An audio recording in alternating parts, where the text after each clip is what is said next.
I recently rented the Ursa Mini 4.6K for a project our crew was working on, so I thought I'd share my thoughts on the camera while showing you some of the footage we captured while we were in Chicago. The Blackmagic Design Ursa Mini 4.6K is a hard camera to review. There's a lot I absolutely love about it, and I'm sure many other shooters will appreciate the beautiful footage you're able to capture with this camera, but there are some significant flaws in the design and overall cost that may be too much for some to overlook. It's really a camera that's all about personal preference and how you like to shoot. First, let's talk about the downsides, because these are things you absolutely need to be aware of, and once we go through them, we'll be able to talk about why I still love this camera so much. My main complaint against the Ursa Mini 4.6K is the hardware design and limited functionality Blackmagic has decided to implement. Physically, the camera looks nice and the build quality is great, but the button layout and functionality leaves a lot to be desired. With poor controls for aperture and no physical controls for shutter or ISO, almost every interaction takes place on the touchscreen. This can be a challenge when you're filming and don't want to fiddle with your fingers obstructing your view of the shot, or when you're trying to quickly dial in your settings but find the controls just can't keep up with the speed and ease of use of other, more hardware-focused cameras. Now, this isn't a huge setback for filmmakers interested in a slower pace of production, but many run-and-gun shooters will find the Ursa Mini cumbersome to work with.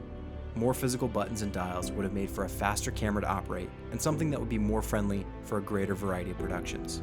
I'm also disappointed with the lack of any built-in ND filters. For a camera in this price range and caliber, built-in NDs would be an easy upsell to really draw in more shooters with a practical and useful feature.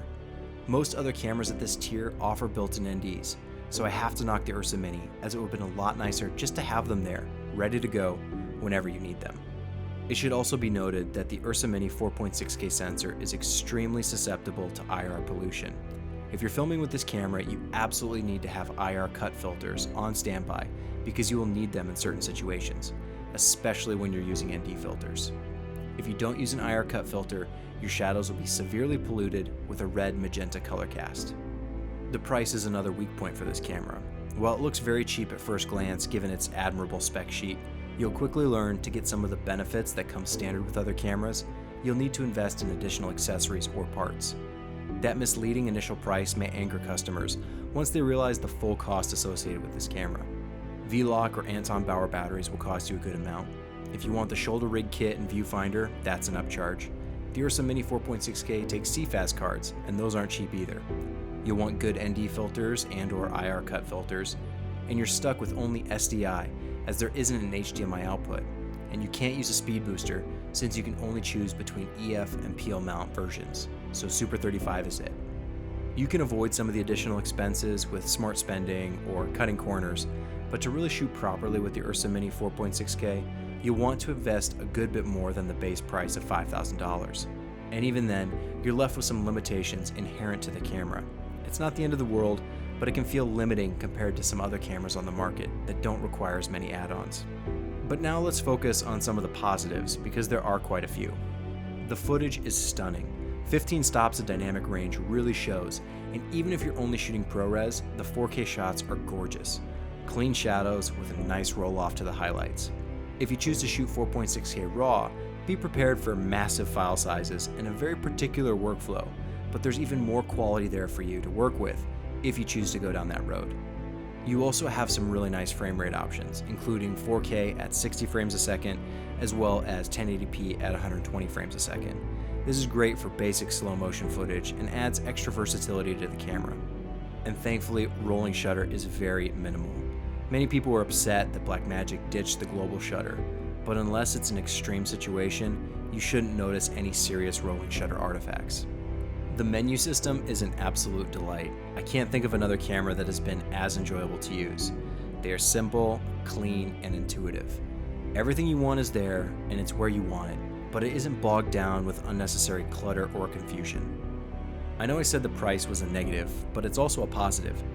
Even though the initial base price may be misleading, you really are getting a lot of value for your money, with significant savings compared to going with a similar alternative like a Red or the Canon Cinema EOS cameras. Blackmagic has really pushed the market forward in terms of specs and price. I also love the size of the camera. It's in that nice sweet spot of something more substantial than a DSLR, but not as big and bulky as a traditional video camera. It's got weight and presence, but is still totally manageable from a mobility and portability standpoint.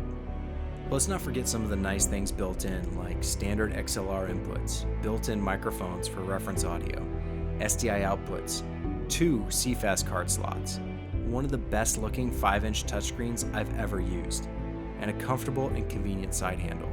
There are a few key items missing, but I think what's there gives a pretty well-rounded base package. Overall, is it worth it to buy the Ursa Mini 4.6K? Well, that really depends on your style. Do you prefer image quality above all else?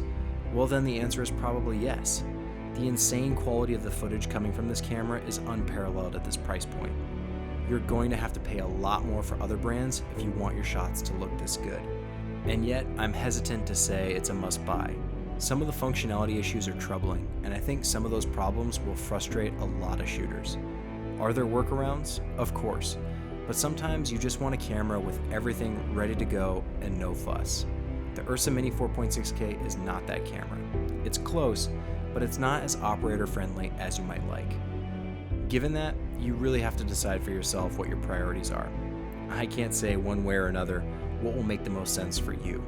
The Ursa Mini 4.6K is absolutely a great camera, but it may not be a great camera in all situations.